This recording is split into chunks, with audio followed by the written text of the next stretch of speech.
Ba chơi mà ba đâu được tiền đâu không nhưng mà để đi tin đi nè em với ba đều trên điểm thì em với ba đều dưới anh nào đủ dưới anh là chắc hơn rồi anh đồ mạnh nhất đây rồi chứ ai nữa que đồ qua năm thường trắng bóc luôn mà Dương đáng thua thượng nữa tối mà ăn lợi nữa đó phải không đồ má nhà đã buông phải đá đồng với em rồi chứ đá gì nữa đá đồng với lệ nó đá đồng với em rồi mà em với Vin là kỳ chạy kỳ kỳ anh lấy lỡ thì anh cảm thấy không có áp lực nữa nhưng mà anh lấy với em với Vin là áp lực dạ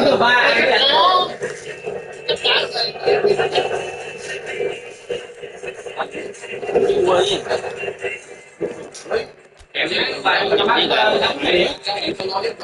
em ba tại như là cái chất ai cặp ai cặp nếu mà anh thôi anh chưa thì là hai đứa ba em lắm ba mà được bác luôn à không cả hai bán nữa hai cặp bán là giá cũng sầu lưỡi đúng rồi giá được ba đã bình thường ủa sao có khỉ anh Dương khỉ đâu cái đó thằng nào đá không được hay sao ok defend nó còn có nè bóc defend fullback thẻ nè ủa nhưng mà làm sao để cho nó dâng lên tấn công cái này đi vô rồi tự nhiên nó tim lỗ mất mẹ máy vô rồi lỡ rồi anh đá nhanh lắm cái bạn được bên này để em nói rồi chui vô đi để mấy hai đi chỉnh tay lại chậm lắm chỉnh tay lại lâu lắm cái biết 21 thôi vô đây đi vô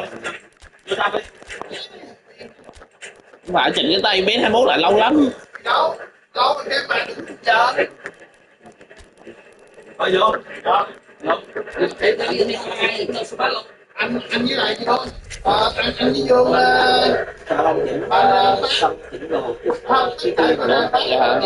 không biết luôn hả để anh với Dương đặc biệt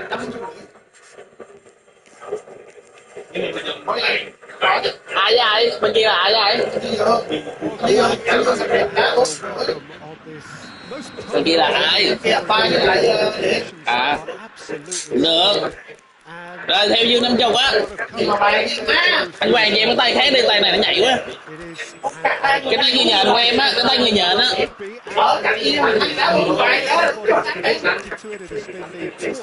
ví dụ cái anh chụp cái cho cái nhện nè tuyên không tuyên mới bây giờ đi anh chém tường em kẹt tuyên vô á vô luôn mày vô luôn vô luôn rồi mày chơi rồi tuyên chỉ vô 4 sao rưỡi còn trường với tuyên chương đã đồng hết tuyên chương gặp điểm đã 4 sao rưỡi còn trường tuyên chương đã đồng đó được đủ mấy anh sao anh đi ngồi đánh ba đi mày thôi đá kêu cũ đi các bạn ba bạn ngồi phải mất rồi đủ má sao một người đó cũng ở anh quen cục sạc đó anh quen cho em mượn cục sạc điện thoại qua tí gọi gì đấy chung với anh được không anh mất kỹ quá thôi vô em biết đẹp tại đâu em phụ em đâu không là BO5 nha phải tính nha phải tính luôn dạ thì BO5 thôi phải tính luôn có qua năm lễ nữa ôi có qua năm lễ nữa phát chúng tao nói là em hay vì hay hơn em á nói được chơi sát tuyệt hay gì xong rồi cái đó bình thường thôi đánh đâm hết luôn chứ không nói khổ nghĩ là đánh đâm hết luôn bây giờ luôn ha sao giờ qua mà lộn quay lỡ chạy xe mất bả đây ok chưa cao xách cái tay cầm vô ngồi đó mà lấy cái này có hai thả cho máy mà quay đâu nữa chứ vô đá em muốn mua đông hay mua hè em của pha được chưa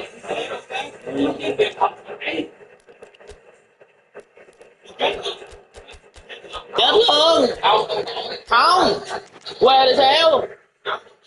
Nhưng mà que thì sao? Đánh bo chứ. Que nhưng mà ai đi? Nhưng mà que bên nào đi? Phải xúc xì hay sao? Ai đi? Ừ.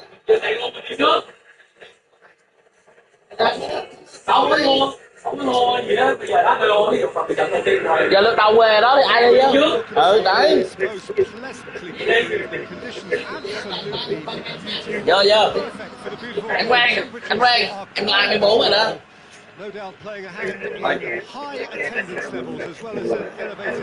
Bây giờ đụng má không cancel được bé, cancel bên này lúc nào bé? Đâu nè, có cancel đâu? Chưa chỉnh. Chỉnh gì?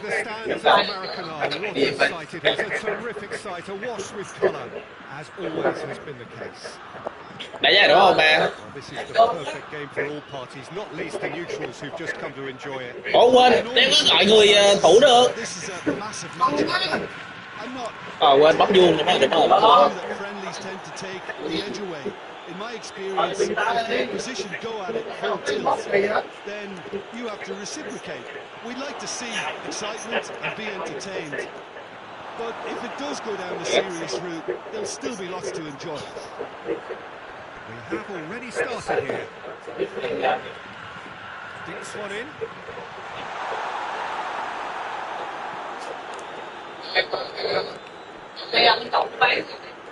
Kì á.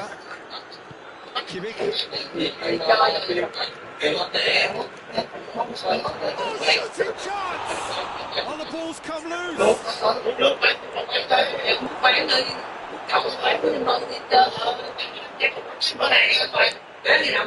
Anything, Jim, to pick out of these early exchanges? Well, I think both teams probably feel it's too early for either to start taking real risks. So they're still very much in a phase of testing the waters and sizing each other up. He's through. That goes straight through to the keeper. Kimmich.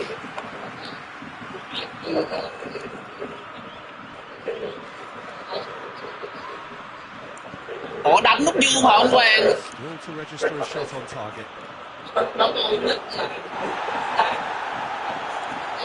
Ít đúng không? Ví dụ mà vô lại banh là ít là gì? Ít thôi.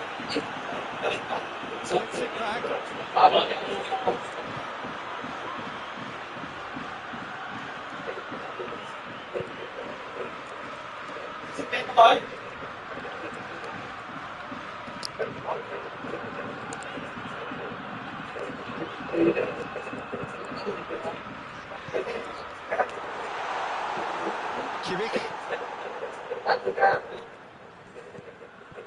Kane. Well positioned to make that interception. Kỳ. That's a foul. Free kick's been given.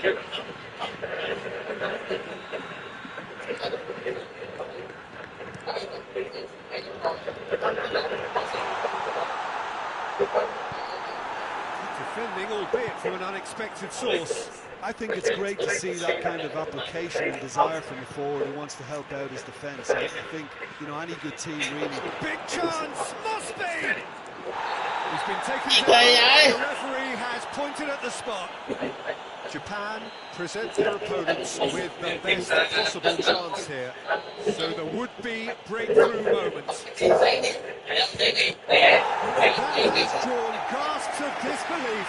You couldn't ask for a better opportunity to equalise, but yeah, you feel like the opposition have just scored.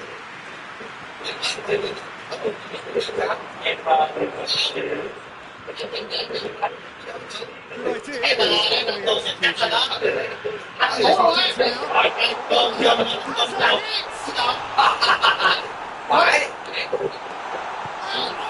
Hello gì vậy? Okay, it's come to nothing, but it's a warning of further threat on the break. Kimmich.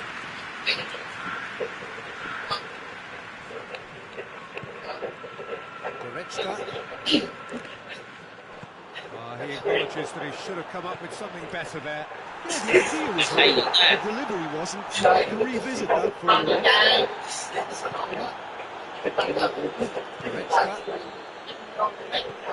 He's made sure that won't get through. Now surely. Looks a foul. Referee's given it. Being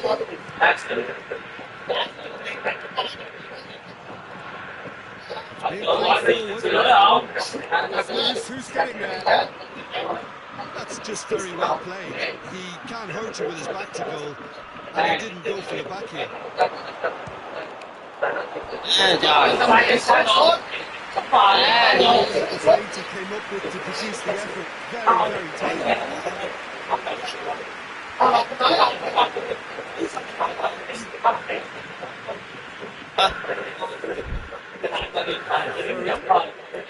Anh bố thủ với anh bố thủ cho anh bố ít ít hay là vuông hay là tưởng em bấm rồi vuông hả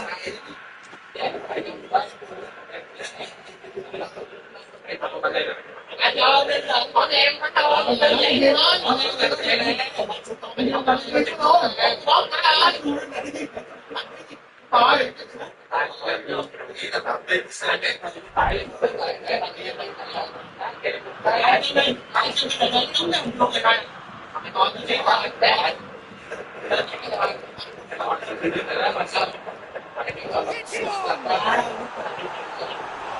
Things are shaping up very nicely there after the little drop of the shoulder.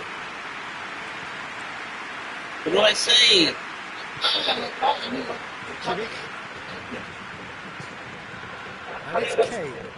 Well, it did look promising to start with, but in the end they were thwarted before they could even make it into the final third. And it's played forward. That's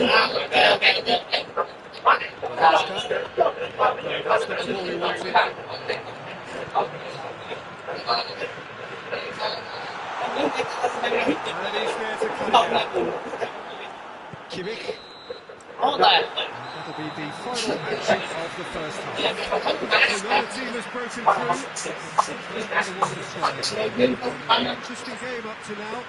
Still goals.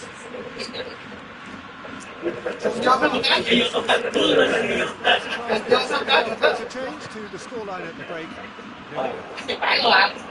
Còn có skill không ta? Skill bấm nào nè?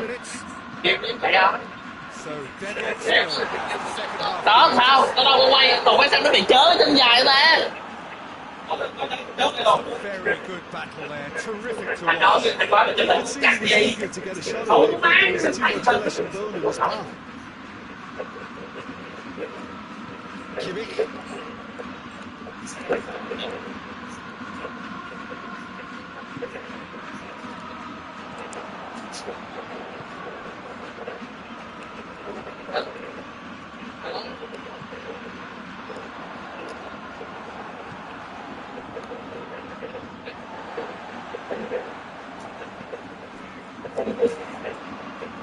Yeah, that's tough defending and preventing him turning, which can open up many possibilities. Dạ.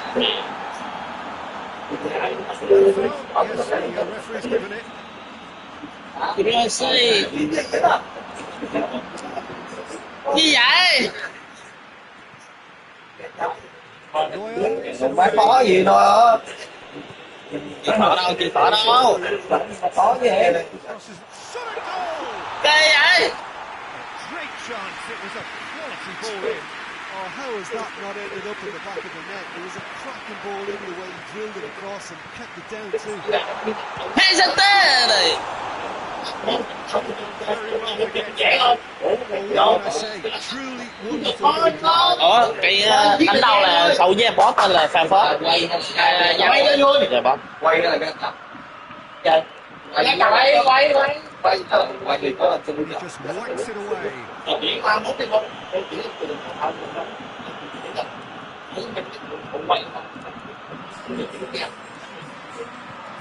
Tracking back like that, always appreciated by the crowd. Well, they say that your front leg should be that first line of stopping the opposition. I think he's taken it to a good level with his desire to get back and help everyone.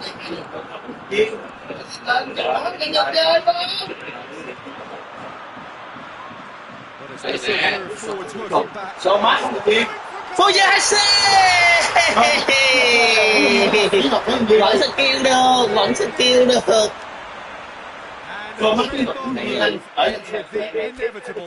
21 nó thôi. Đúng tự nhiên thấy 21.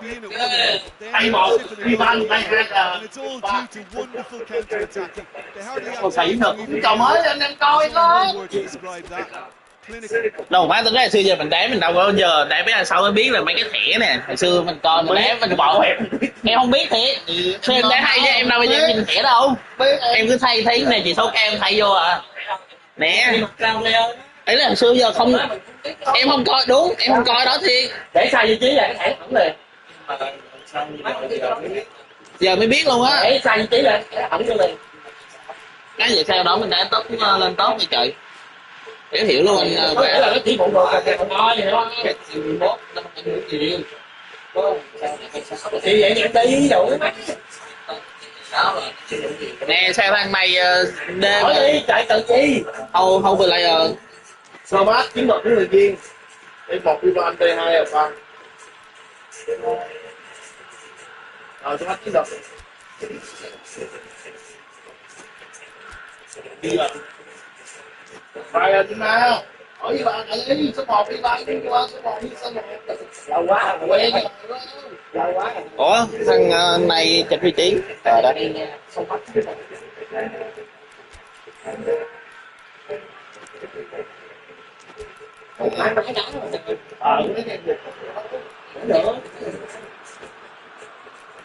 Ít sư đoàn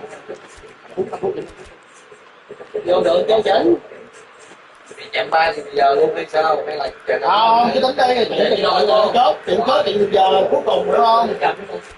Không chốt tiền giờ thì cuối cùng giờ.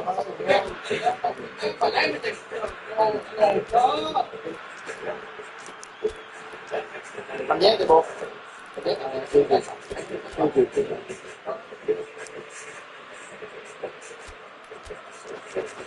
chưa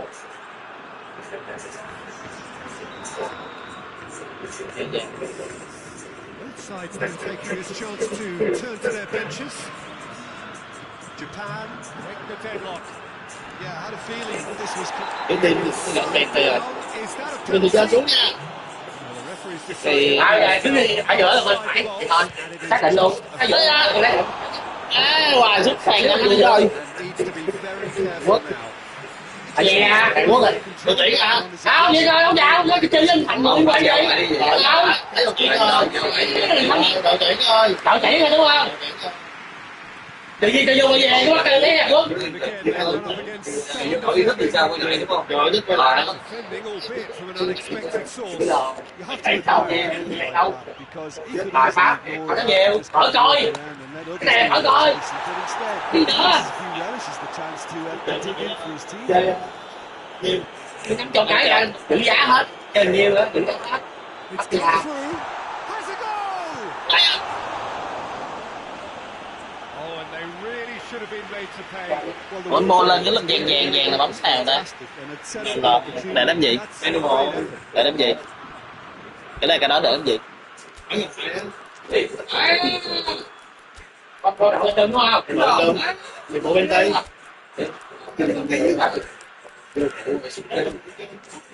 Cái này của 6 6 ấy. Ngôi của cái tay của 6. hỏi anh thương đi mày không nhớ đâu những tội Cái tay 6 của cái tay như nào bây giờ Sparta trời ơi. Họ đi banh bóng cắt chỉ banh bóng gì? Cầm to cầm cao. đừng phép 20 bầu đừng phép 20 bầu đừng phép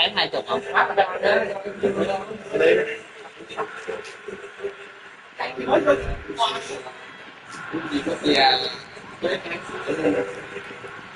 Gì mà ở nhà phải sử dụng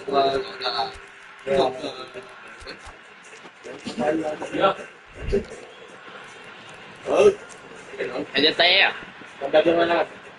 Defence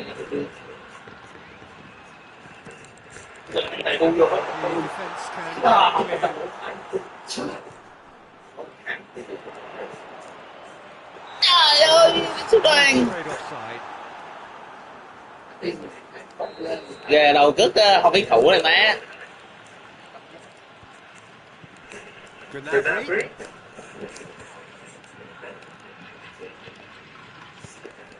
Could be thinking about a shot here. Well, it's good Có stuff. cũng thiệt It's chứ. better. The hope is just about the sum of it, isn't it, Jim? Ủa gôn nó không tự đá.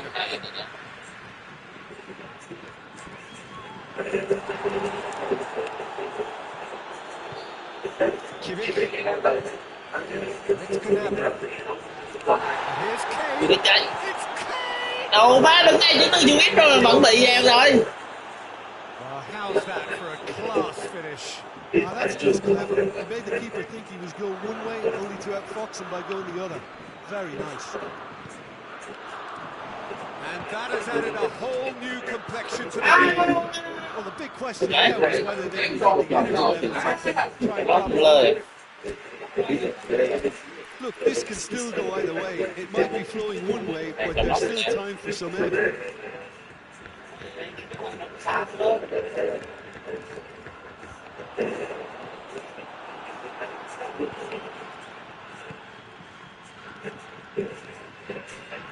And now they can launch a counter. He's got away. Goes for goal! That intervention was very necessary. Concentration levels are very good, and so is the commitment. This game could get... Gnabry! In for the pieces. Chết tôi luôn đồ mà. Kane brilliance! And that may just do it! Kane did well there. He was onto it in a trice. That's just top-notch. Showed exactly why he follows it up every time. Keeper struggles to hold on Keeper to đẹp it. vậy? Ball breaks kindly. He's always about. Having turned the game on its head, now can they hold out? Well, look, Peter, I feel I've got to stress that there's still time for another, so we can't be too presumptuous yet. Không skill được. And he's there to hoof it away. So time is nearly up. One final twist, perhaps. Trời ơi vợ.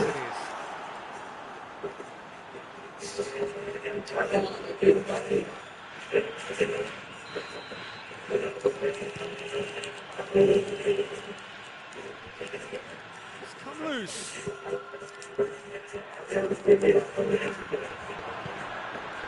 Oh, what is this? Chở vậy ta. Time is up. Đúng thủ đi nha. In the end, it got away.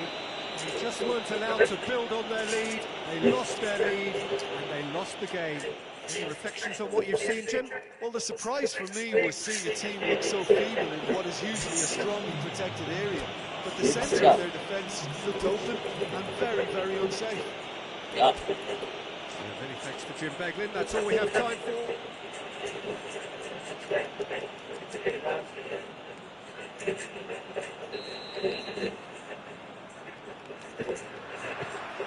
So it's away we go then.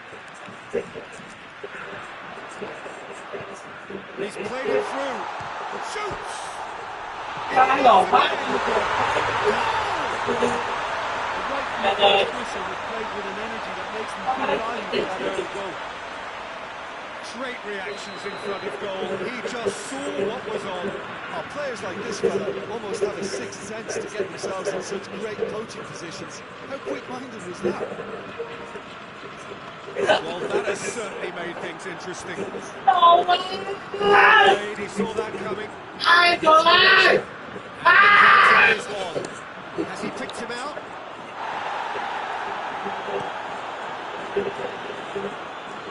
Cuts it out.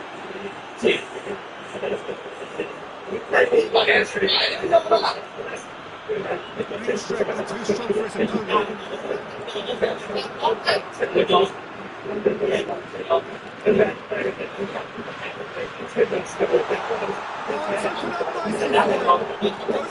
Hey! Taken with style. 2 up, too easy. How many more to come?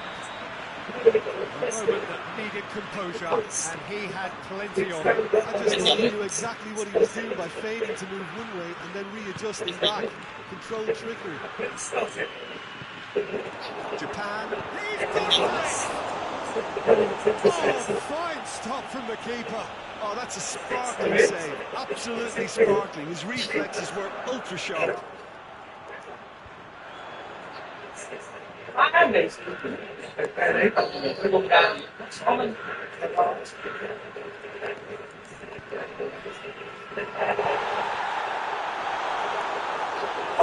they've been caught out. Has a goal!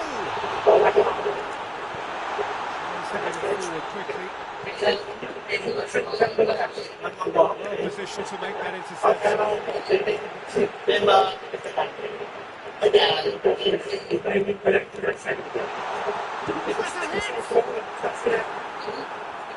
Very speculative with little threat, if any, for the keeper.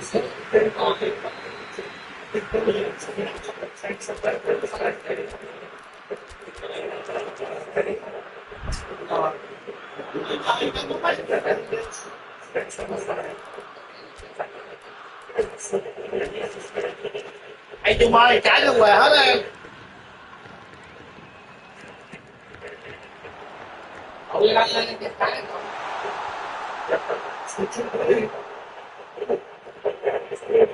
Good challenge, he just stood firm.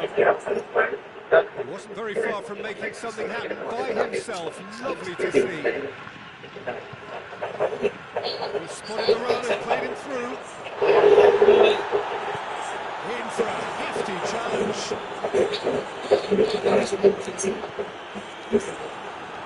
Now it's Goretzka.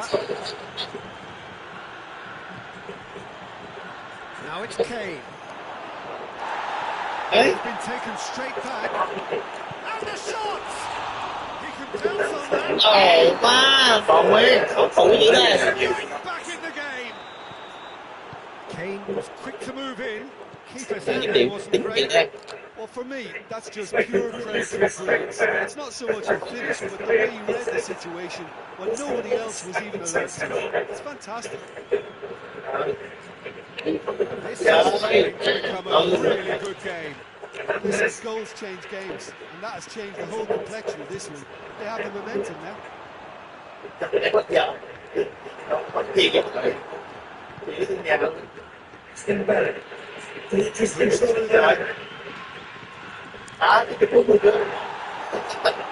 That's pretty clear, it is a foul.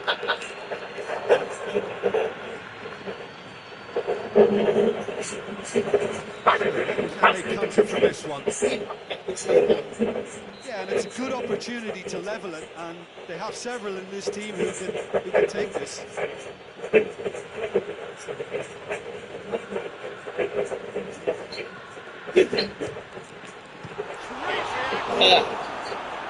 That's a fine save.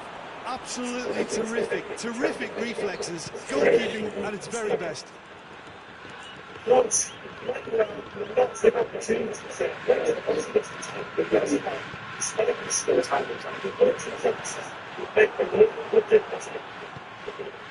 Questions were asked, and he's given the answers. And the shot! Trời, xin chở người ta. Same again, same outcome. Just lacking cutting edge, Peter. And while that's fairly obvious, the rest of their attacking play is actually quite good. À, nhớ rồi. Tries to get it clear.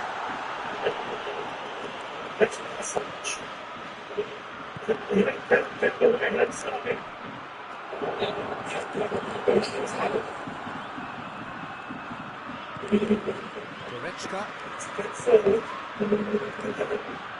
Thằng chuyên qua em cầu cứ chạy xoay mình cứ bị xoay lưng người ta.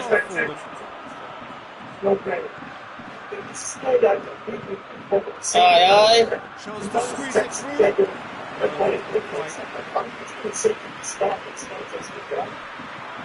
Dashing forward at pace. And he's searching through. Has a pop! Ủa cái gì vậy? Không vô 21 nè. Right away. Japan were again possessed with an opportunity to break and look very, very threatening. Cái đó phải để nè.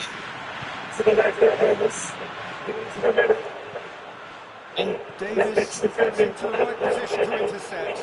And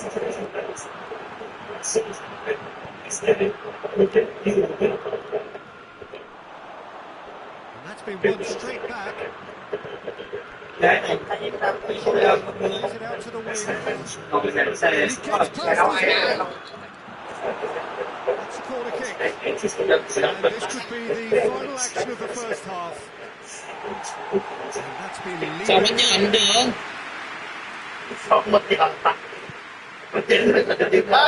Cái bên này nó đéo hết trơn nè. Ông nụ má bên lầu này nó đéo hết trơn. There's the end of the first half. Japan come out of the half that has been quite extraordinary on many fronts. By scoring truly exciting. To hold a lead. It's kind of a hard one to call. I mean, from what we've seen so far, both sides have provided ample evidence that they can add more goals, and I'm sure their respective managers have reminded them that the next one will be pretty crucial. So it's going to be interesting to see how the teams come out for the next period.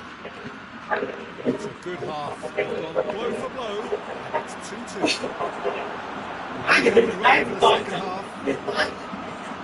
No changes at the interval from either side. He's off on a marauding run.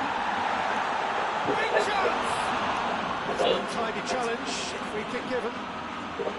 Well, the referee has made it pretty clear now that this is his last chance. Yeah, and he has to change his ways, or this referee could soon change his status.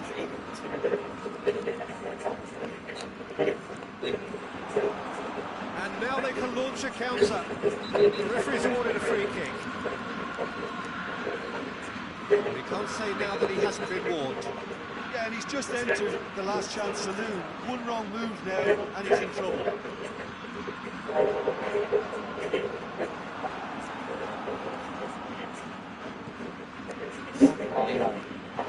Trời ơi, Fujoshi! Trời ơi! Sao bắt mày bị té lắm chứ mình chờ sáu tuổi em nhanh biết rồi.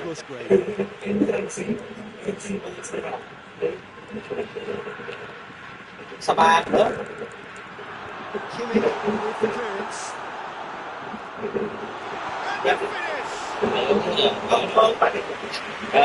Cái chút biết rồi nè. There's no sign here of forwards working back. They are staying upfield. Peter, and it gives them a chance to break, but it's also causing an extra defensive presence to prevent that. Whistle's gone, that's a foul. It's taking off and needs to be very careful now. He just needs to find the control button on his aggression before the ref does it for him, Peter. The ball needed to be better now, it's a wasted chance. Đấy. Now it's Kane.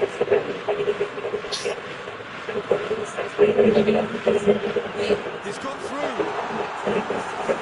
Fujoshi!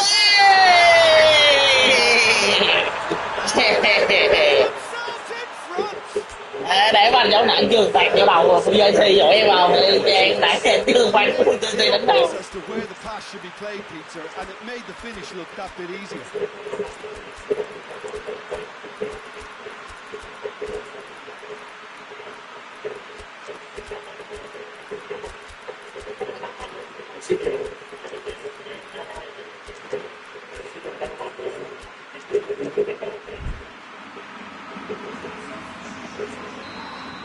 I've got changes here from both sides, in fact. Japan into the lead. This is exactly the approach they have to take. The time to talk about risks now, Jim, is they just have to throw everything at it. That's a foul. He's given it.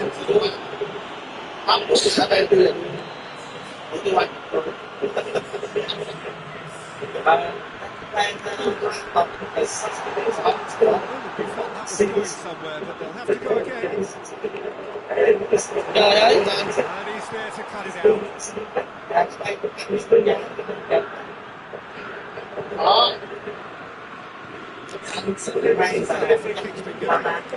Thì cho tổng á, ví dụ 5-3 là nắng. Còn không thì 5-4 thì quê. Không có chắc tiền cái này. Giờ mua trên trái à. Rồi, chỉ quảng giá đấy, chỉ quảng giá đúng đấy.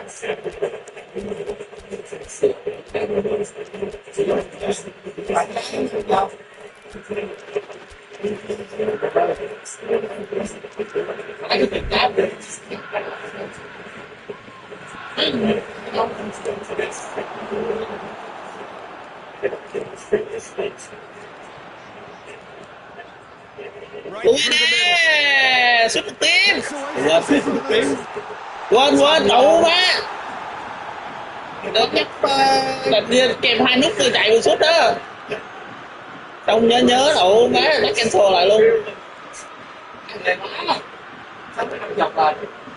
Mấy mốt là chỉ có sức hơi trong đó. Em có ở đâu kỹ thuật kìa. Bây giờ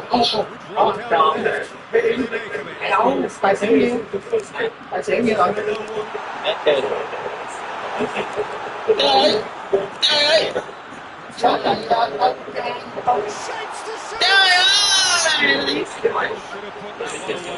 Mày vô ít gái hả chưa? Cái đâu má mà đi suốt thì tuyển thủ mà.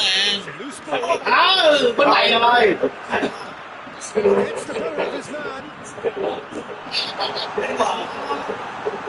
This is the and it should be enough from here, but they want to double their advantage. Vậy.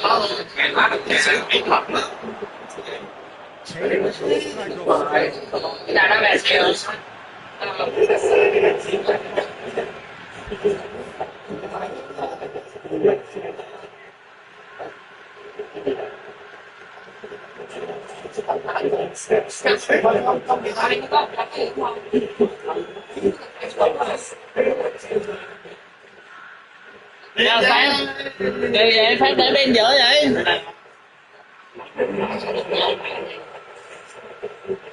Ở nhà đã bên hay anh ba. Đó xin biết. Độ mấy này đá full góc rồi không phải được nè. Thấy chưa? Đá lên full góc không à. Là anh thay gôn bên chứ, phải có thể. Đầu nó chết tôi. Còn Saliba nữa để ngồi cho em coi. Đó thằng.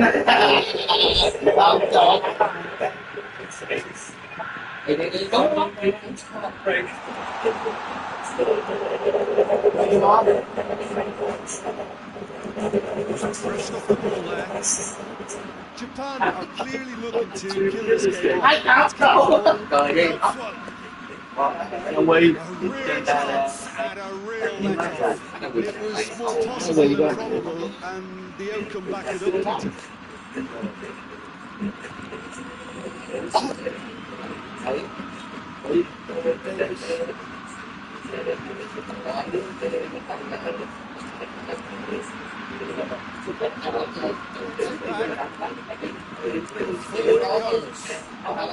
Đánh. Ở ban kỳ vậy. almost there, and the players can feel it. There's a lot more.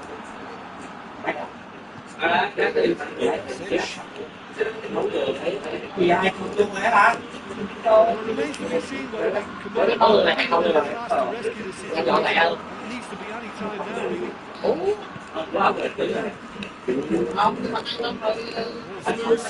Đi sau lần điểm thứ ba. It shows there will be 3 extra minutes. And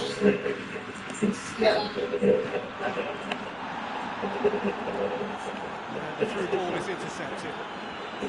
Well, what we're witnessing now just goes against the grain. They're not going to get back into the game like this.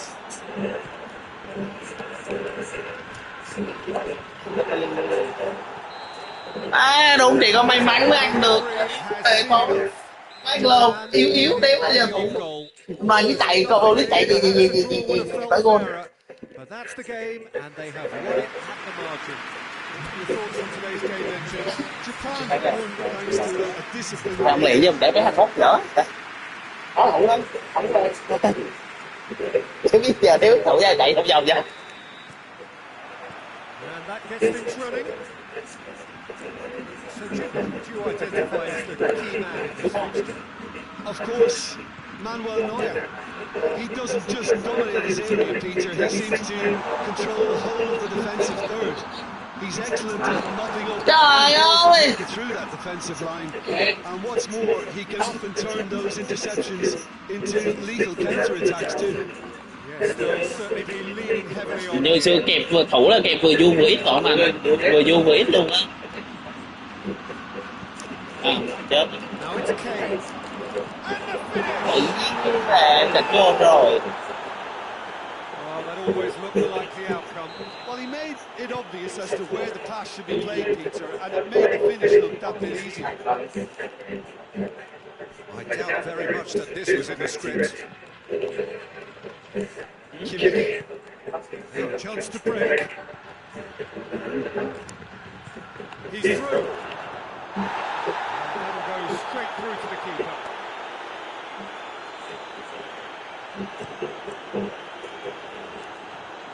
Kimmich positions himself well and cuts it out. Goretzka. Japan are already chasing the game. Long time to go. Well, it can be very hard to regroup and work with it. That's a foul. It's been given. Well, he can't say now that he hasn't been warned. Well, I think the referee would have told him to rein it in or suffer the consequences. Could be a chance here. Kane shoots. Trời It's ơi. in. Too easy. They are in danger of disappearing out of sight. Oh, what a cracking goal, but a cracking touch as well. That's what made it for me. That's brilliant play all round. So that's two now without reply. Well, unsurprisingly, Peter, the opposition hits one! They scored! He does it all with an air of efficiency and simplicity. Yeah, he just calmly faced the keeper and waited. It became a who blinks first situation. And for me, there was never any doubt as to who was going to come out on top. We have got ourselves a game here. I think they can sense a comeback here, and so can this crowd. It's all systems go now.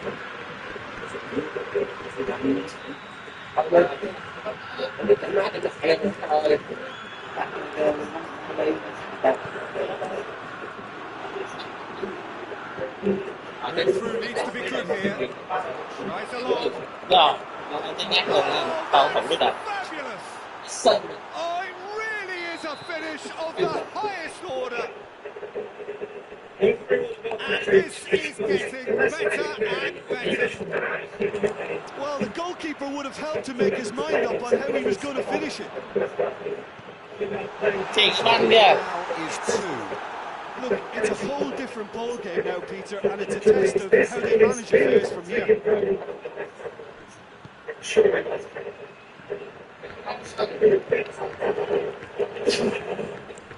Goretzka. Decent looking ball. Oh, he's broken through. And it is a penalty. And that really is the last thing they wanted to do, to further improve their position of comfort. Calm as you like, and they're running away with it. A time for a cool head, and that is precisely what he showed. Well, that looked a simple case of giving the keeper the eyes and just slipping the ball to the other side. That was clever. So now the difference is he's had a shot. And they are right back within touch. Just so calm under pressure. Well, I think that defence there thought they were in a good position and they had him where they wanted. And somehow he's won the scoring position when it didn't see him on. It's really crafty. So just a consolation, or is there a way back from here? Chance! And it's hoisted clear. A real chance to break. Brings it forward. Kimmich. Very well to intervene. And that's the end of that. It all started well enough. Nicely measured pass.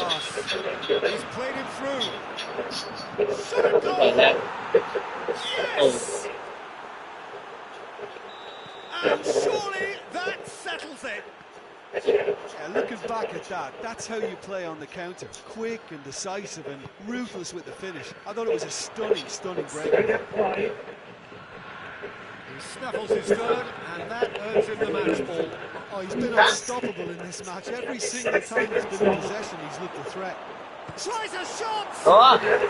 Really well taken goal.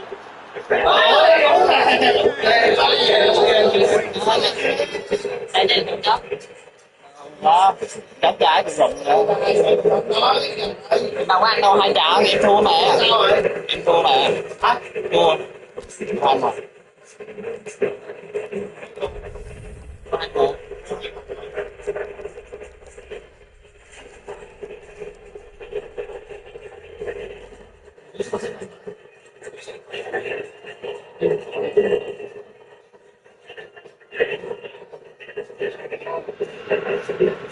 Well, good evening to you and welcome on this most perfect evening for a game of football. Conditions are absolutely splendid and the folk of this town have come out in their droves for this match. Why wouldn't they?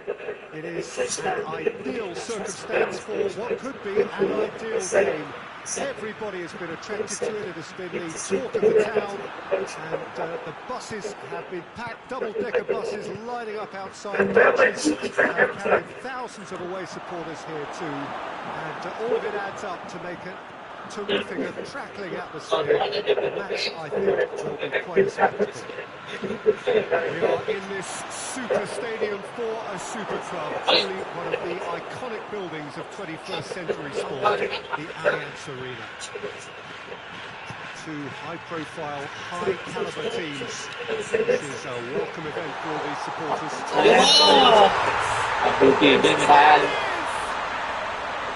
Well done, Jim Beglin. Yeah, and I think we may have had too many defenders ball watching then because they just lost sight of the real danger. I doubt very much that this was in the script. And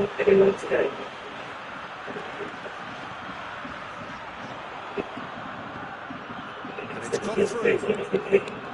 Into some space. Chance! Timely intervention. And the counter is on.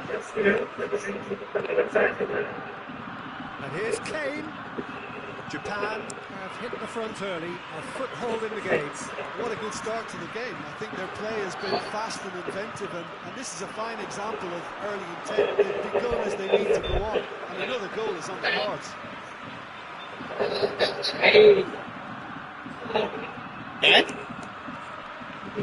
That's been won straight back.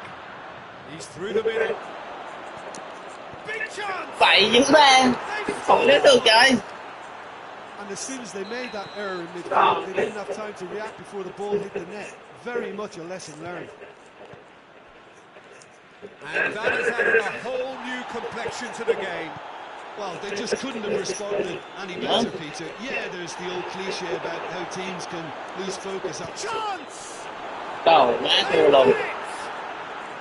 And the comeback is complete. Oh, whose goal is that? Big deflection. That's one for the dubious goals panel. So we have a breakthrough. Now how will things develop from here? Well, unsurprisingly, Peter, the opposition look completely stunned. I'm not sure they can gather themselves. Yeah, that's top defending and preventing him turning, which can open up many possibilities.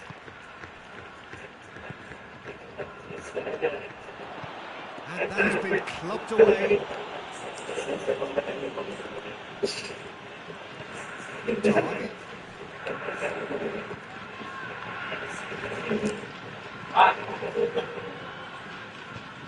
Right through the middle. It's on a plate. Has a hit. He's scored. Chịu. Đây hay quá. At it again in double quick time. Well, that always looked the likely outcome. Well, he made it obvious as to where the pass should be played, Peter, and it made the finish look that bit easier. His second of the game, and an foul. Yes, the referee's given it.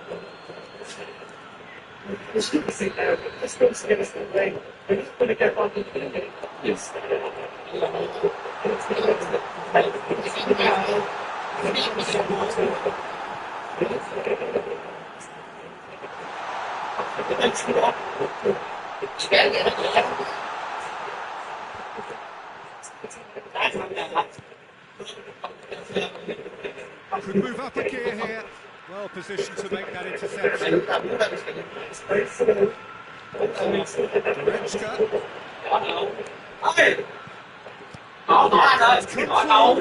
He's had options. Oh, that's a terrific save from the keeper. Tesco, Peter, the keeper, has just received an A+ grade.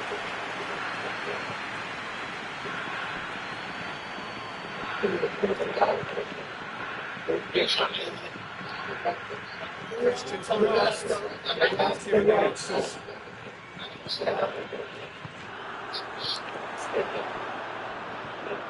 And here's the chance to counter. Well weighted. Looking to get within range. Half line and still behind. Make something happen now. A real chance to break. No, that's not the ball he wanted. And they've been caught out. Shot a goal! It's there! Half-time imminent! What a time to score! That was glorious. Pinpoint accuracy. Well, the ball flight may be unpredictable, but the predictable part was the technique. It screamed goal all the way. We have got ourselves a game here. Well, it was important they didn't get ahead of themselves and lose their discipline. This game plan could near well reward them with an equaliser. A heavy challenge.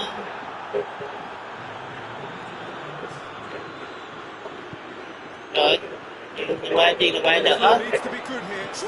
Chuyền là qua trời. Goal! Hay thiệt, không bắt được. And with that goal, Rồi sau lên cũng chụp với đúng không? Là hai set lương kẹo. Thì quá đá như con rồi mà đã đồng với cắt ra nữa. here we go again. Còn má đá dây là chấp rồi, để hay tượng đá. Cũng chấp chứ, em là chấp đi một tí. Wants to win it back. It's got through to him. Oh, surely Sáu that đến deserved bắt nó sao tẩy. Nghe thấy đúng không? Sáu cho nó sao tẩy. Đại ca hạnh phúc mốt đi, đặt tiền nhiên cho nó 6 giây. Đó, giờ mới được tiền đúng cho. Gets it back. That's just very well played. He can't reach his back to goal, and he didn't go for the vacuum. Nó nhớ là nó bị cái lỗi rồi. The second half is off to a flyer. He was never going to miss from there. This fella almost had a 6-7 positions. How quick-minded was that? Japan themselves back into contention. He also gave them the confidence and belief to push on and look for an equaliser.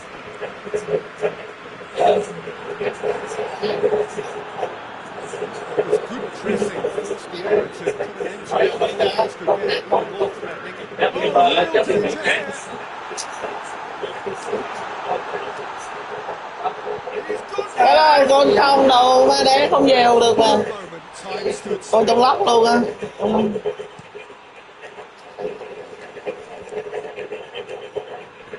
good challenge. He just stood firm.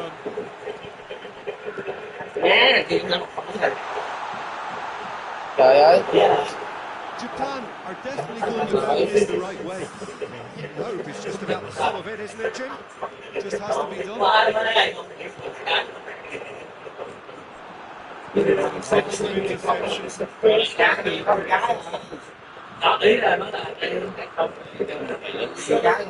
Kane.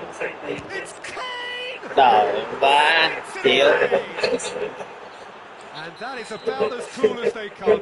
He picked his spot expertly. Well, you know, sometimes it pays off not to think too much about it, just to get back to it, and that was a good example. Great contact, and the keeper had a very good chance.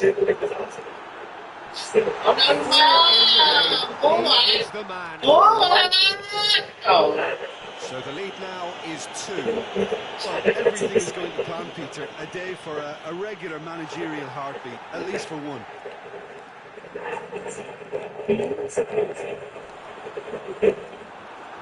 Another throw in.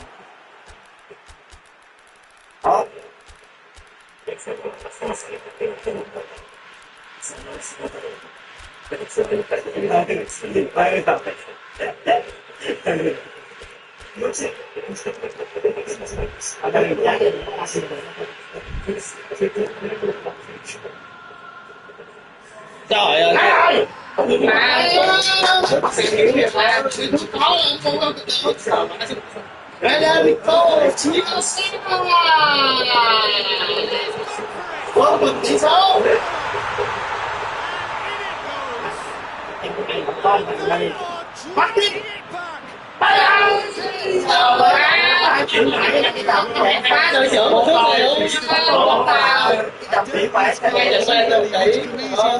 Đội trưởng một chút Instinctively that the keeper would struggle to hold on to it.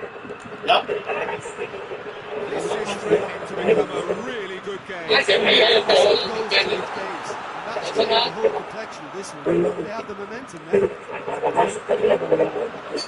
Accusatory goes for it.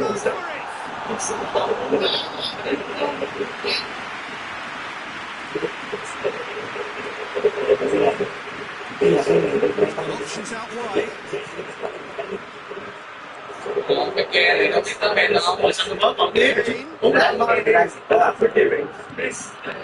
Kane with a shot. Well, he's definitely kept the side in the game now. That's really good positioning. He could have doubled their lead there.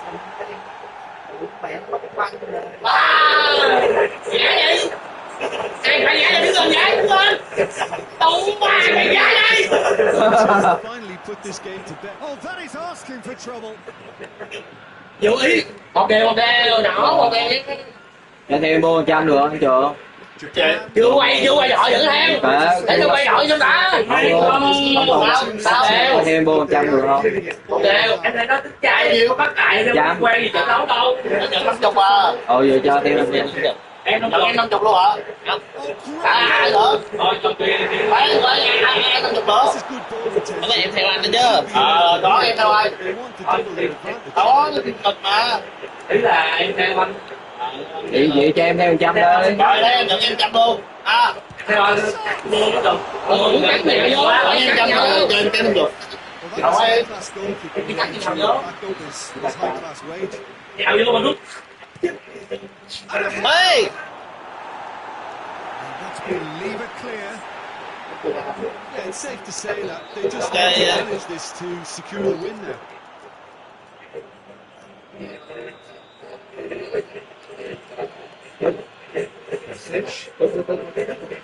Mấy cái hướng vàng đi.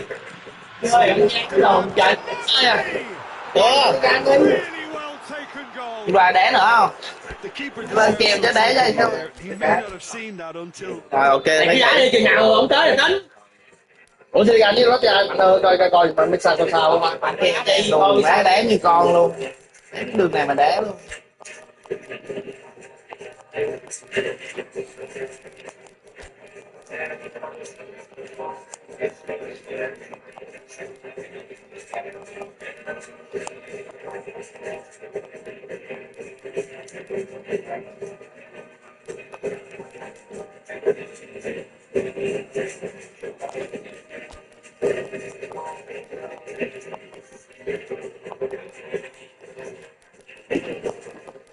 Một số đồng chí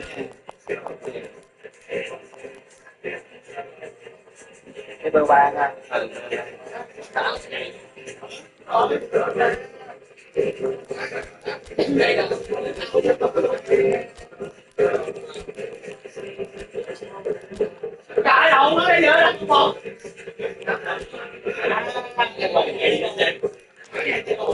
Má gì nó đẹp quá một cái lại. Ai chỉnh tay một. Má nó đá nhẹ rồi.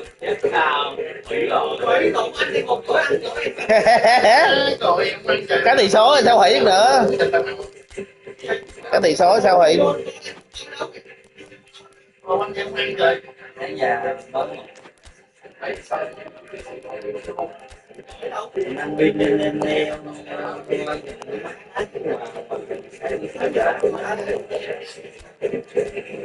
nhưng bây giờ một gì đó gì đó Tù mấy cái đó đen mạnh lắm. sao nghe vậy ok ok hồi nãy anh thêm trăm luôn đúng không đi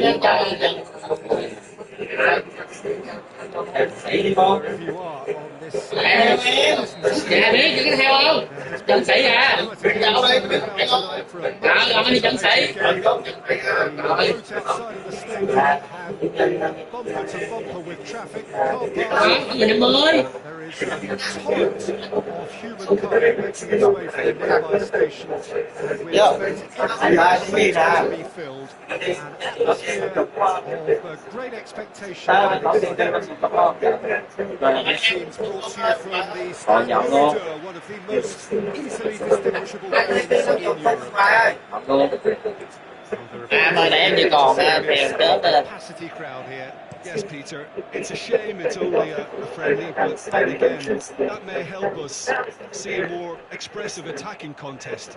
And I'd be prepared to settle for a clash of lesser intensity in favour of lots of flair, skill, and plenty of tricks, and a few goals. I suspect I've probably overstretched my level of greed here. And if we didn't just miss it, we are up and running already. He's made sure that won't get through. Goretzka. Kane. It's a promising ball. để mai Well, they could break here. Hoists it forward. Has a hit! trời ơi làm cái gì vậy Oh, that wasn't kidding anyone. There's no doubt he made the right decision, but cái gì he vậy made the right result. rồi Challenge, he just stood firm. It's đọc giao kim này It's loose, who's getting there? Kicks it out. Mkhitaryan.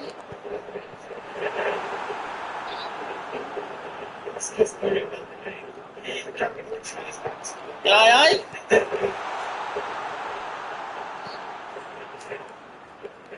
Goretzka. And it's played forward.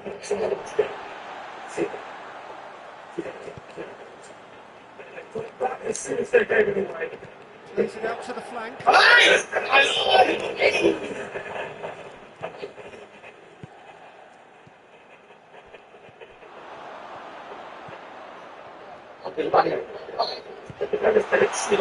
Mkhitaryan with a shot. okay Mkhitaryan.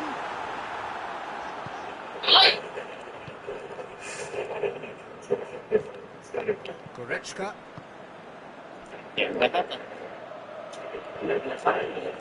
Terrible pass. Tries to get it clear. And the đâu shot.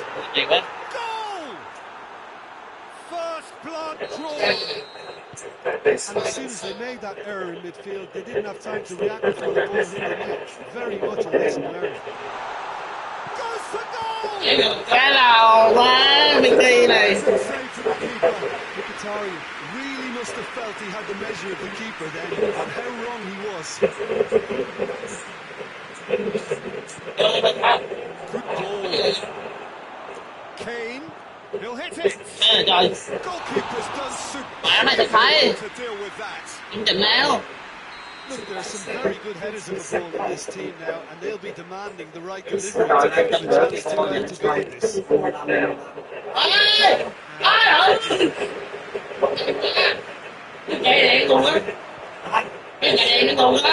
He acknowledges that he should have come up with something better there.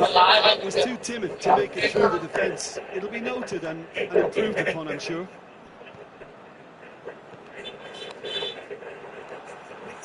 Just needed to be better than that, and he knows it. It's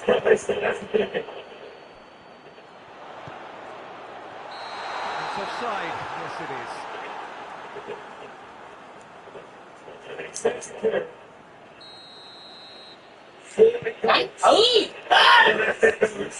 He's been offside again here.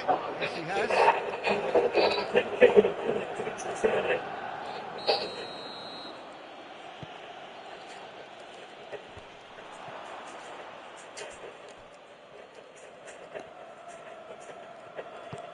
That's one way of trying to make things happen. There's a few who could follow that example.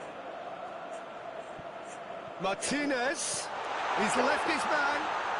Dính cái gol. Trời ơi.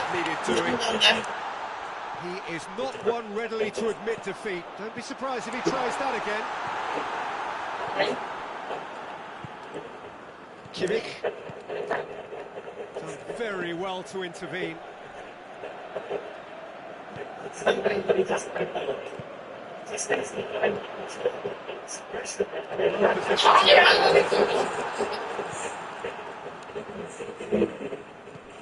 Kimmich.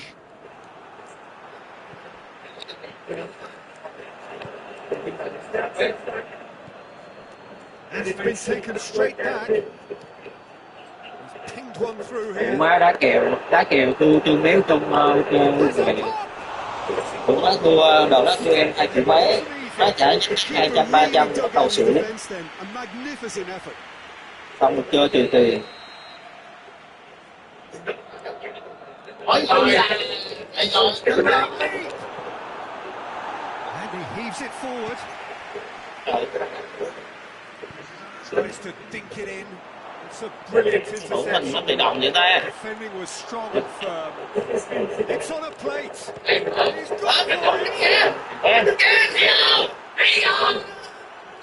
2 up. That's the end of the first half. Compared with your expectation. Well, it's looking pretty straightforward, Peter. They've got themselves into a very good position here when they can repeat their first half success. Trời ơi, má giỡn này trời. Sao cơ? Here we go again then. They might get too carried away with the odds of going into the game. They can't afford to slip up and concede. It's crucial. Now it's Kelly. You have to say that was an exemplary tackle. Stopped him dead in his tracks.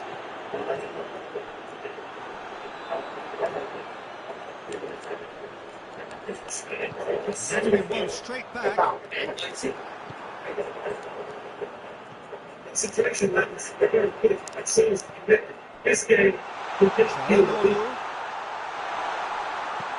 Em ơi. Cái đâu vậy? Real chance and a real let-off. Oh, look, I don't want to sound too dismissive, but from here, that looked the hardest thing to do. It's a decent ball. No way through there. Tries to get it forward quickly. Oh, super tackle. They were outnumbered and under the cosh. That had to be spot on, and it was. Không đổi số được ta. Questions were asked, and he's given the answers. And it's Thươ. Trời. Oh, he Trời. couldn't quite make it. Đi bắn cái chuyền tùy ba.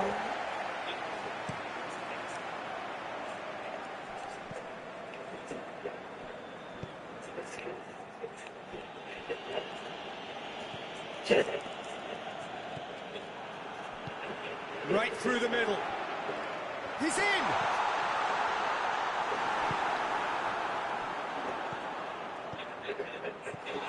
That intervention intervention was very necessary. Yet another to add to football's endless list of could-haves and should-haves. Quality deserted them when they really needed it. Oh, well intercepted, really alert to the danger. Martinez, and Martinez! Hay quá. He's pulled off a fine save. Martinez is very sporting here to acknowledge the quality of the save. A lovely little footballing moment. Tries one! Đấy. Oh, that is rather wayward. Oh, I'm not sure what he had in mind, and I don't think he knew either. Only directed kick to the keeper, he's given it away. Has he found his man? A great ball.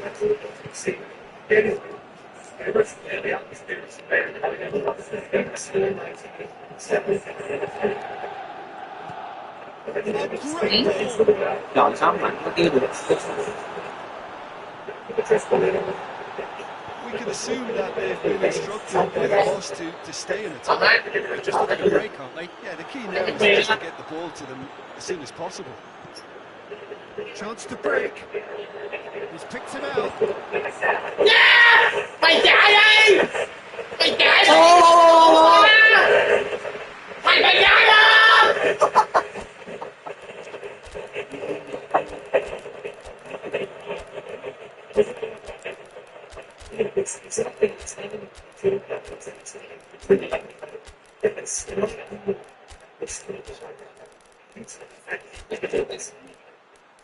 Biết lên cái nè.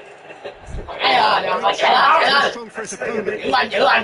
Nó tầm là em chắc nghe về. Đi! Now the breakaway. Ông ơi! Không nghe được rồi. Looking for protection here. Yeah, if they're going to try and stop them in this fashion, Peter, they're going to really test the referee's patience from here. Cái gì vậy trời? Oh, he's managed to miss it. It's a good display of fighting spirit for me.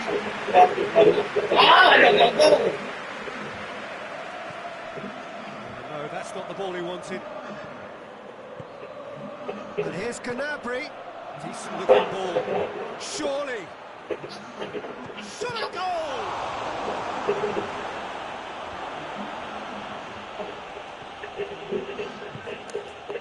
Good idea, just poorly executed. Forward it goes. Nhưng mà sao đang đá gì vậy? Intercepted, and that will come to nothing. Ruffle a few feathers, but well dealt with. Rồi.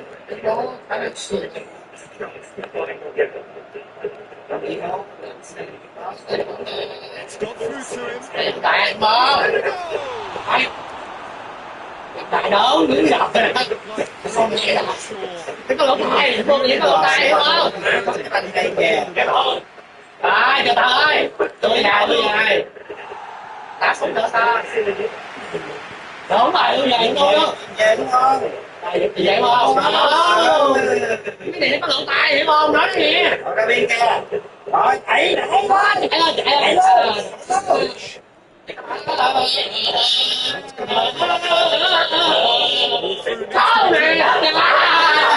Nè, bố một sợi bố luôn đây luôn. Má thua luôn, hay quá. Đâu ghê, cái cờ này làm gì ghê. Đầu bán 4 rưỡi lấy nào đỡ tới anh thì mẹ sao rưỡi hả? Này ngon nha. Đồng ý lấy dở quá. 450 thiếu vậy? Cứ lấy ngoại anh nó phù hợp với gói đá mình bảo đảm luôn. Đừng lấy Tây Ban Nha ra, lấy ngoại anh. Quay đi. Bất kể nào ngoại anh luôn rất hay rồi. Ngoại anh đi. 4 rưỡi thằng nào cũng được. Vô em ăn. Man City được không? Đừng lấy Man City. Trời đẹp. Ngoại Tây Ban Nha. Con đó. Ê, cái này ba ăn gì? Đừng ăn chay. Mình lớn rồi đừng ăn chay. Hiểu không? Đá thủ cũng được, đá chán. Vô mày.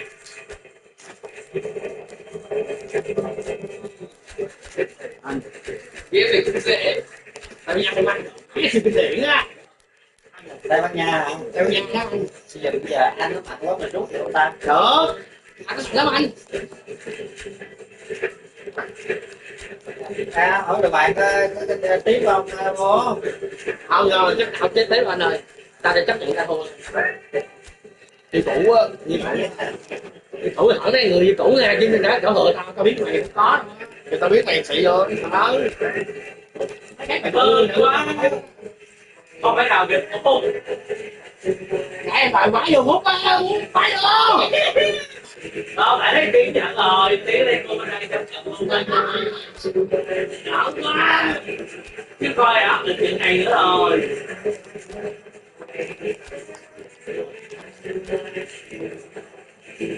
Coi áp lực chuyện này rồi.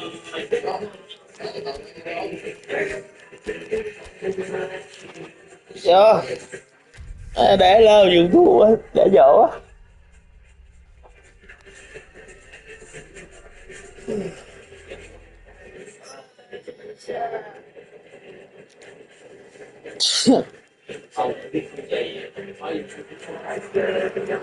A very warm welcome to you on this most pleasantly clear evening. Conditions absolutely Đi phòng tìm đối đá mét 21 kìa. Chưa. Mua đó nha. no doubt playing a hand in high attendance levels as well as an elevated level of anticipation here. Surely this is the hot ticket going around in this neck of the woods. It surely must be. The Estadio Alejandro Villanueva, that's what the venue has been called since 2000 in honour of Alianza Lima. He's gone for it! Trời, nãy còn nàng đéo dèo đã dở quá. And he knows it. A more than decent Những bé này giờ đâu cứu được anh bồ. Sút thôi đúng không? Sút hoặc là dèo, cái từ dèo. Từ nhớ sút ghê lắm người ta, bây giờ sút dở rồi đây. They've got it back as soon as they gave it away. Goretzka. Cầu thủ có đứng sau lưng người ta không à? Kane. Về đi ngay. Chance to squeeze Chỉ với ba gì mà trôi ta. No, not quite. Vô hai trường ha. Cười lên, chơi có một cặp đâu rồi, sẽ thua cái gì? Đi bỏ thêm vô trăm nha Trường. Cười lên, đánh vô mà ăn em không.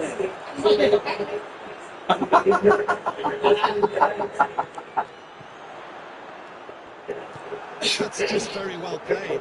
He can't hurt him with his back to goal, and he didn't go for the back here. Vô hai bóng luôn, đúng. Hai bóng thôi. Isak. And the shot!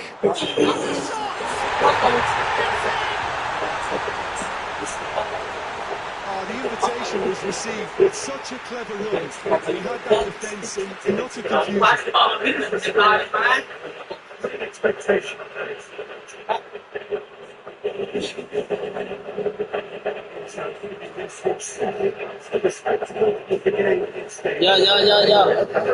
Đấy có mấy đứa bên kia qua bếp 26 này, tôi nghĩ là taxi về để biết 6 này. Tại cái That has certainly made things interesting. ơi, cái đó mẹ mẹ sao? The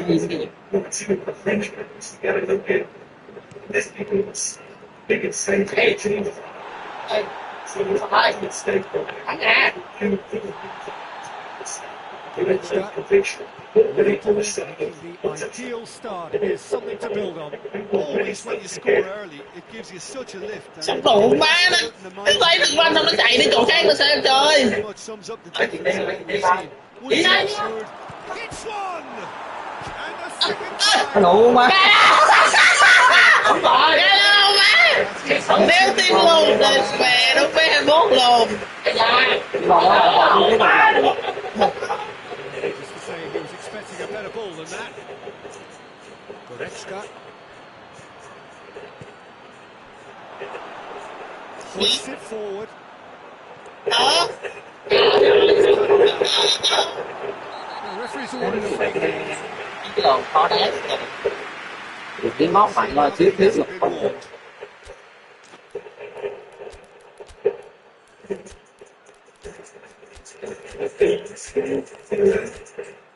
Vô.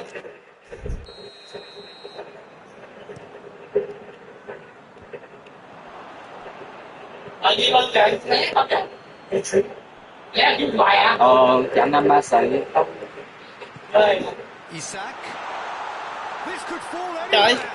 Biết lộn hay tắm chưa không biết. Có gì thảm vậy trời. Goretzka positions himself well and cuts it out. Brings it forward. Beautifully done. It could be in here. Oh, surely!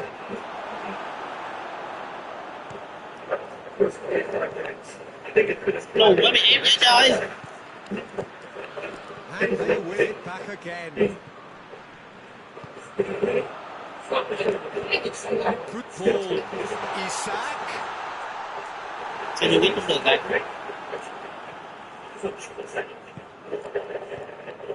Defence got better of him this time, but I'm sure he'll go again. It's a decent ball. It's gone a long way off. Really well to intervene and dispel the growing danger. Fancy playing up front in these circumstances, to be honest, but it was absolutely no supply. Decent looking ball. It's got through Mohamed Salah! Đứng ngay chỗ đó để đón anh luôn á, thấy không? Quá rồi. Con đang như một tiếng gió. Neuer reacted well to the initial effort. Bố ơi, chạy nữa ơi. The keeper, I think, and ensuring that ball didn't go back out into the danger area. Ông vô đi vậy chơi. Ông nó cắt đi đều mà. Ông cắt gì? Nói gì? Chỗ gì xem ảnh hưởng gì? Trời đầu ba. Without complication.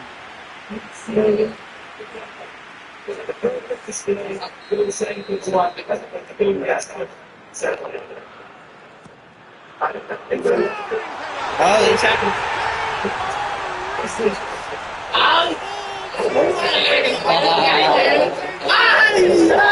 Không để này ơi. Wonderful delivery. It was a touch. Goes, that was tremendous, and it helped him to direct it exactly where he wanted into that net. I think when it comes to the area, this fella is definitely no slouch. He's made it three. Quite a day at the office for him. Well, he's been the outstanding player on the pitch and devastating in front of the goal. What a display. What a player.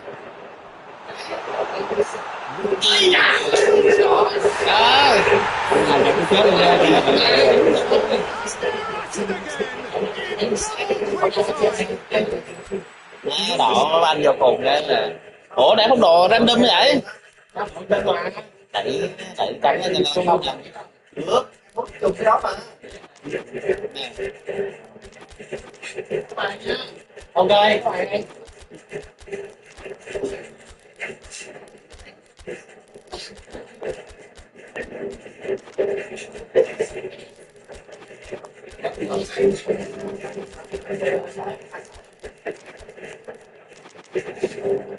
Đợi em xíu, xong rồi, xong rồi.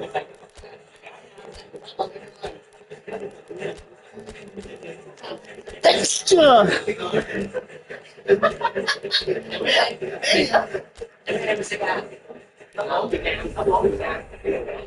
Bóng đó, thằng cái xe á. Rồi nước vô cho lưu đi, cho lưu tay đi. Nước vô đi. Tiền lắm đâu.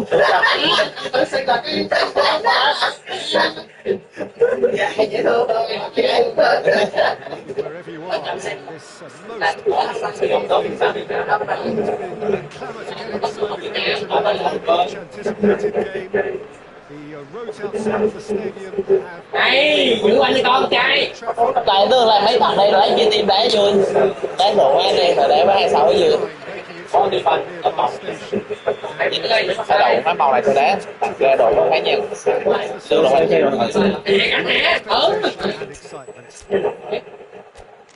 Chơi cái trò gì cũng sẽ ra mình đều có Lấy đi lẹ. này chiến thuật này tuổi kìa mà kia có Giờ.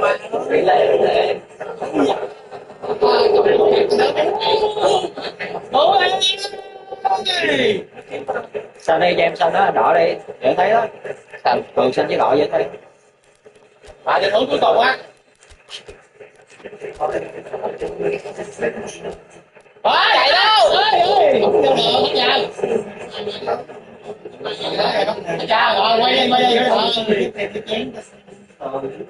Chạy đâu? Chạy đâu vậy này? Chạy đâu vậy là phó? Chạy đâu vậy là phó? Má nó tẹt cái banh. Có lại, đồ má nó tẹt cái banh đi. Chạy nó cho mũi nó đi. Mà Chạy cho ta. Không mà. Sao cho ta? sao bù giờ 2 phút này 9 phút vậy lại. Mày chạy ra ngoài đời mày. Chạy đâu? Absolutely splendid. And the folk of Mày nhảy lên. in their droves for this match. Why wouldn't they? It is an ideal circumstance for what could be an ideal game. Dương lấy xong xe đá đi mà Dương. Mấy bệnh viện mới qua đá nè. And the buses have been packed, double-decker buses lining up outside. Coaches have carried thousands of away supporters here too, and all of it adds up to make a terrific, crackling atmosphere. The match, I think, will be quite a spectacle. Your stadium is in Alvalade, of course, a venue fit for a capital city, located here, pretty close to Lisbon's international airport. Two high-profile, high-caliber teams. That looks a foul.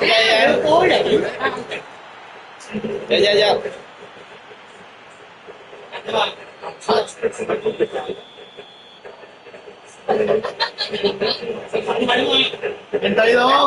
Mình tùy luôn. Đi cây à? Mình tùy luôn. Lại rồi đó. Không được. Lại được, đúng rồi. And it's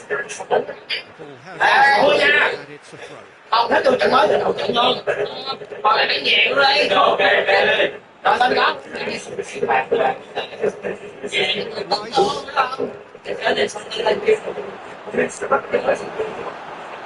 Ồ má đi tù à, đi tù má cái đám lắm luôn má. Chơi trong bè kín rồi má. Ồ má sao thức làm sao ta em Trường. Cái này sao em thích bay dài mấy cái đó ghê ta. Ở ta anh tin nước. Ấy là anh ghé em Trường thì anh nói tiếng anh ghé em vô, anh muốn đưa anh vô đi đường đi.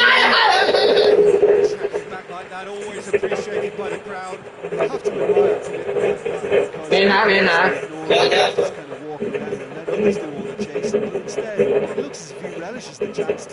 Đấy gôn vô là tay nhà nó có thẻ cho bên.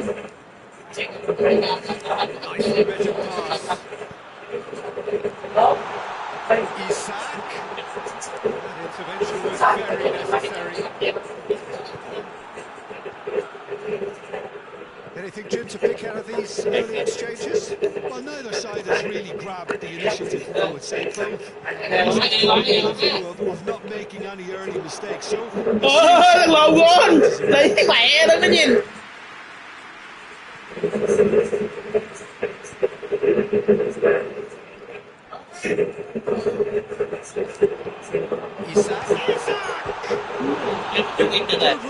Lovely take, but that is it's easy to say it, but difficult to stop it when runs in behind are being made like that. Rice loses his balance and loses the ball.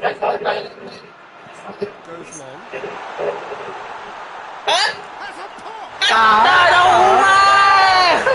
Tình gôn trong gôn ghê vậy đâu có xuất ra luôn xạo lắm. Đó theo xuất ra gôn mẹ. Má em thua cắm đầu sáng giờ. Đó mắt. Cuối á. Kỹ thuật đi. Still a fragile lead, though. They can't afford to send it.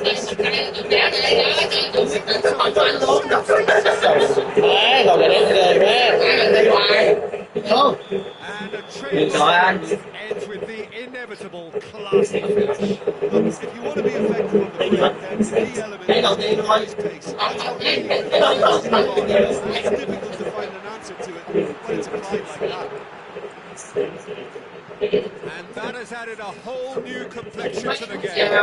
Oh, I think the coach will really be annoyed with that. And players were still thinking about their goal. They've just got caught napping. No foul, says the referee.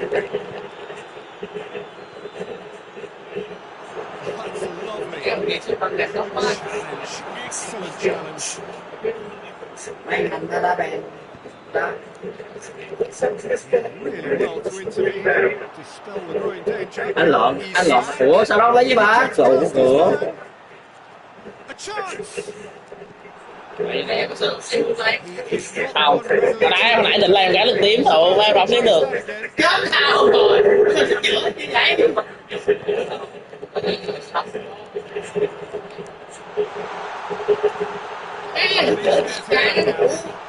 Xong mà sao rồi? Tí nè. Em cửa lòng mà. Chết tao.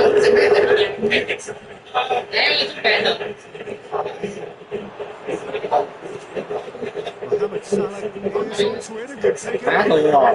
Thấy không luôn? Đó, 2-1. Bé biết sao vào không? Bé biết sao vào luôn. Bé lục tiếp luôn. Bé tay bạn nha. Đúng là lục tay nha luôn. Đúng là tay Bây giờ mình mới từng vào nha. Really commit forward. Vậy đúng cái lục nha. Thầy ơi,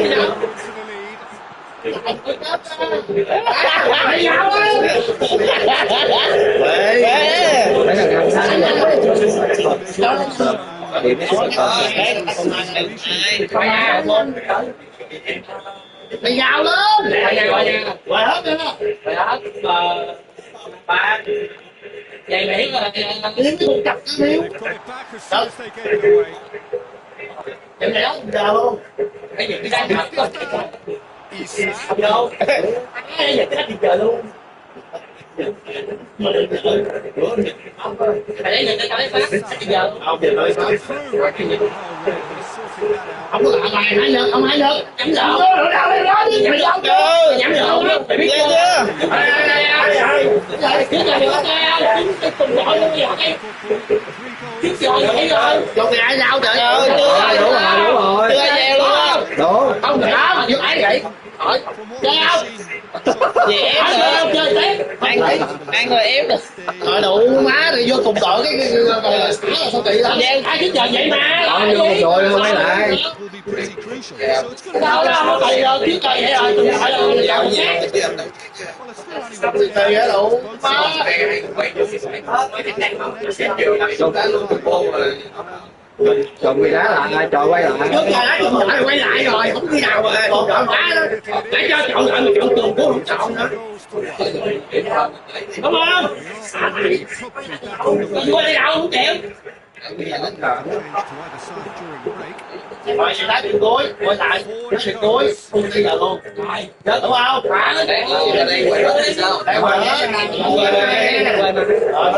không nhất là quay nếu mà chừng ngồi trên lái trước giờ vậy rồi chứ lộn vậy đây lộn chứ mấy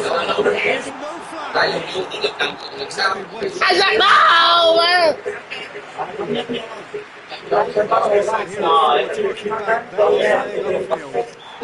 đi lên mấy đứa ngại quá anh tốt nha Ở đây rồi đúng rồi. ông đang đánh 150 đứa không phải mày đá không á nghỉ thôi thì nghỉ không đi giờ đấy không nói cái gì giờ thức mà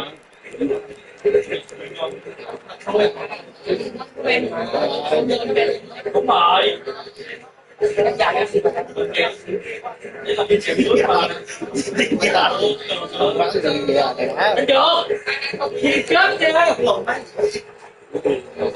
gì chơi vậy? Poloca cái gì chung kết luôn. Ủa gì chứ? Sao thua? 2-0 rồi sao thua? Được. 2 rồi. Đâu rồi. Ai.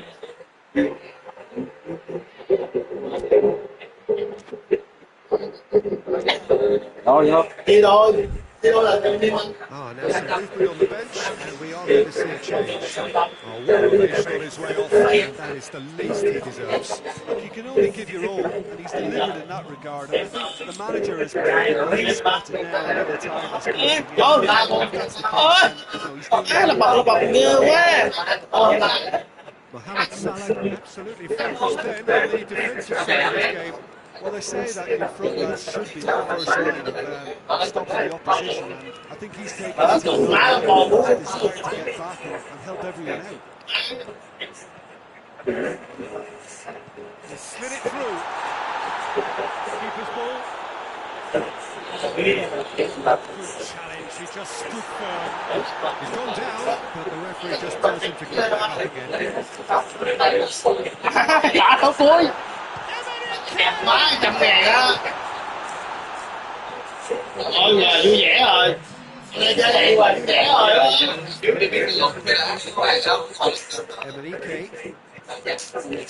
Mà cái đó mình chưa giao. Đúng không? Thấy à?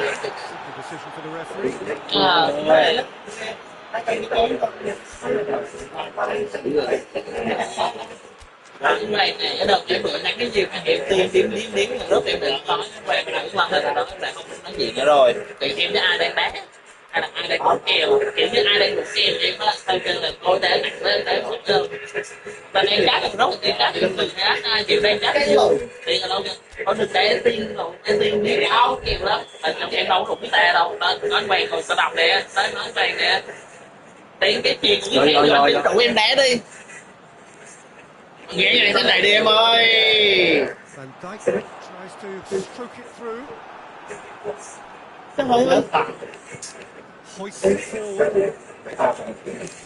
Ở đã tìm cái gì đấy? Tự chụp ra tìm đi. Cái gì đây?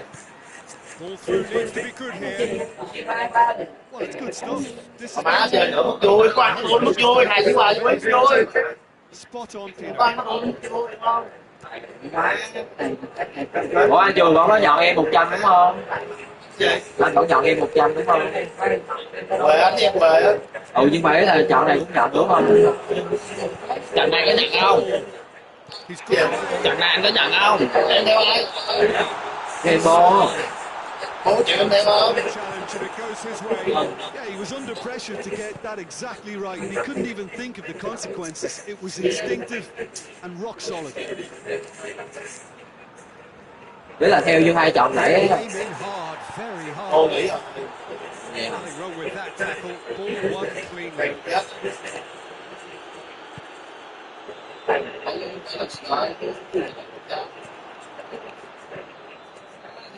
Cái này thua nó đúng rồi. Sao lại? Sao lại? Đã khó quá là. Đúng. Trời ơi,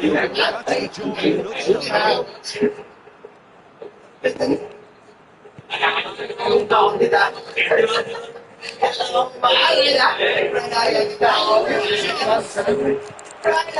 Anh không đi mẹ mà anh sợ nó chắc như một quá. Anh sợ mấy này bút luôn. Đây phải rồi. Không nghe chụp tách chưa? Chụp tách rồi.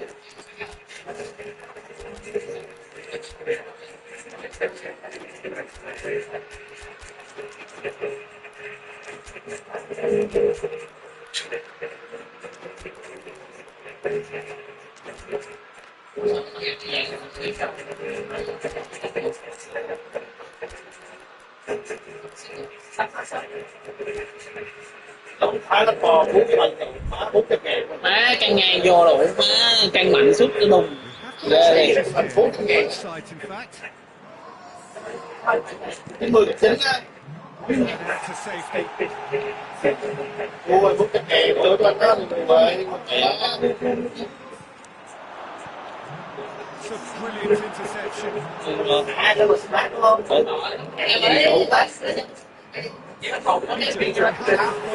onset of desperation and keep enough cool. Lập bập mẹ ghê quá. Ừ. Có. Bây giờ em đá à.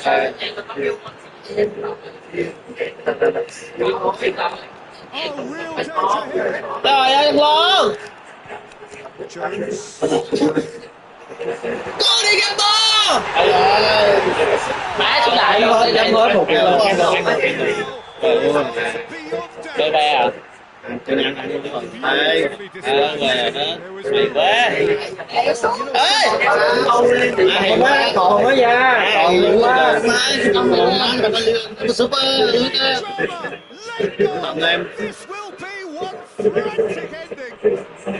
Đẹp đây nữa. That is a foul.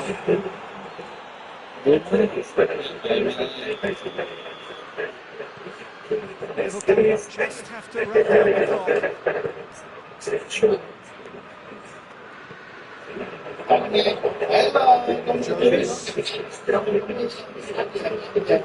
He's making good use of his strength. Có ra lại anh đẹp nữa. This is to be outmuscled. The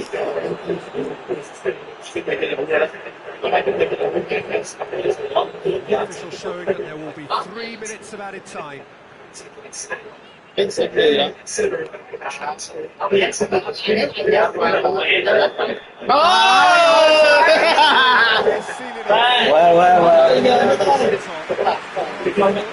Rồi anh gì?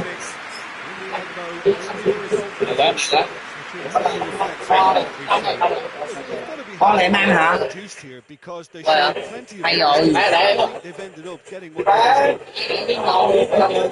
Thanks to Jim. We both wish you a very good evening.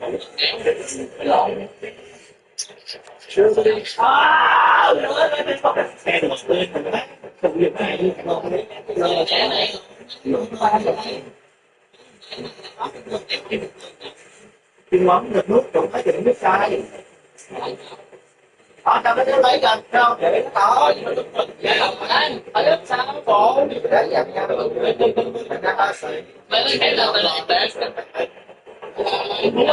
Cái đó kìa, quá trời nha.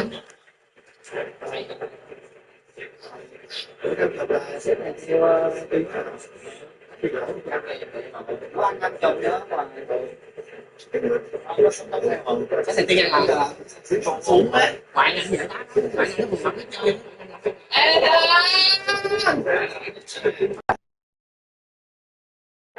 Chiến rồi.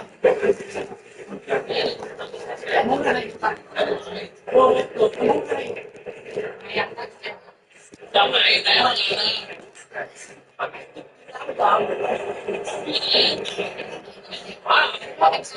Người thợ rồi. là sao là đội như cũ hồi xưa anh em mình đá luôn. Chơi bọn.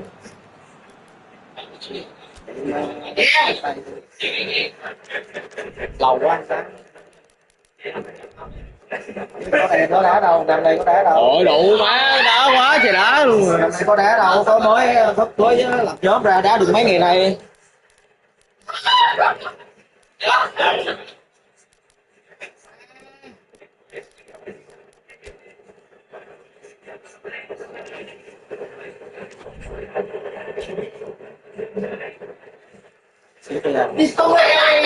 Tại người chưa lột chứ. Không độ sao, không độ cái năm hay là không độ kia.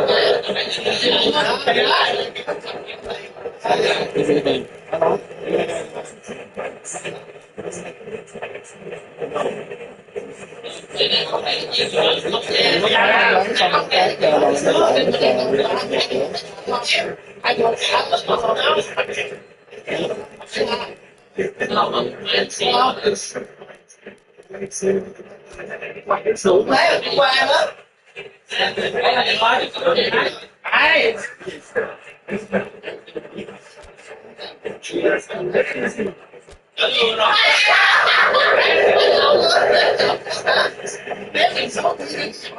Mày phụ sao? Quay đó lại hay là sao? Hả? Quay bỏ nội luôn đúng không? Trời, phải giao. Anh đâu phải dùng chim hình đâu mà. Không phải xong rồi Chiến Thành mới vô bị khó đâu. Rồi tao nãy giờ đâu có coi đâu. Nghĩ nhắn gì lên nhóm anh khó rồi thôi.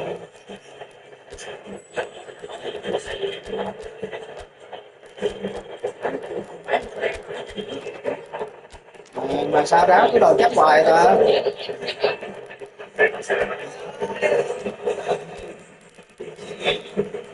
Cái 13 cái người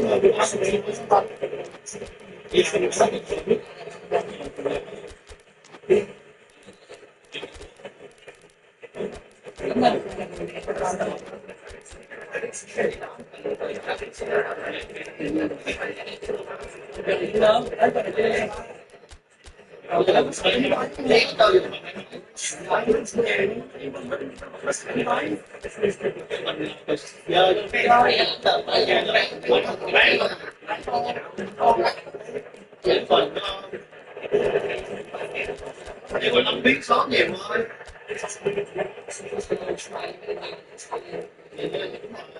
Trái hai còn nguyên á, trái luôn rồi.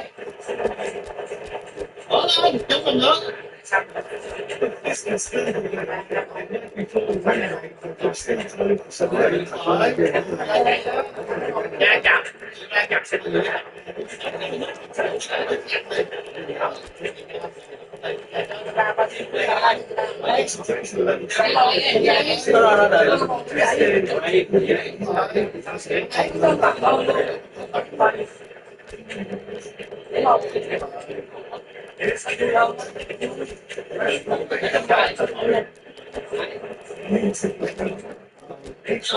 ủa kia xong chưa đi ơi.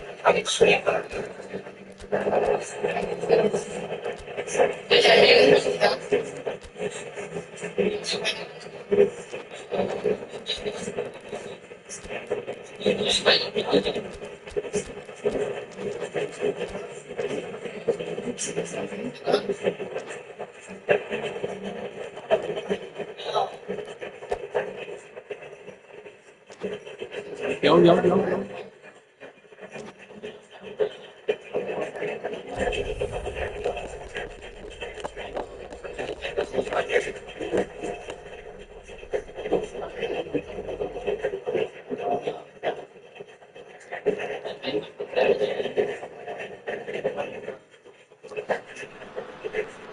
Well, good evening to you and welcome on this most perfect evening for a game of football. Conditions are absolutely splendid and the folk of this town have come out in their tune for this match. Why wouldn't they?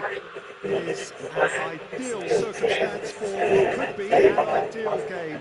Everybody has been attracted to it. It has been the talk of the town and the buses have been packed, double-decker buses lining up outside. Ủa không có like không? Have carried thousands of away supporters here too. And all of it adds up to make a terrific and crackling atmosphere. The match, I think, will be quite a spectacle. So, what a stage for the players to take to here ahead of such an important game. Well, there are plenty looking forward to seeing this, a capacity crowd here. Yes, Peter, it's a shame it's only a friendly, but then again, that may help us see a more expressive attacking contest.